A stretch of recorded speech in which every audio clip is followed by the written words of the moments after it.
Hello guys, magandang hapon sa inyo mga katropa ka-moments time. Ito yung inaabalahan ko sa buhay ko o tinatawag kong moment. Pag-aalaga ng manok. Ito yung pinagbibisihan ko sa buhay ko araw-araw. Ito yung talisay niya, 7 panalo, walang talo. Ito, puro Texas yan, puro lahat. Wala pang talo yung talisay yan. Kaya pinapalahay na namin. Ang kinakain nito sa maghapon, malabas ng 2 kilo sa maghapon. Kalating kilo sa umaga,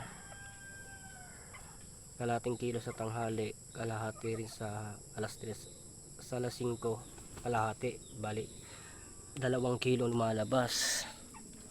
Yan, palahi na namin yan. Tapos yung pangalawang panalo lang inaalagaan ko, gold. 2 panalo, walang sugat.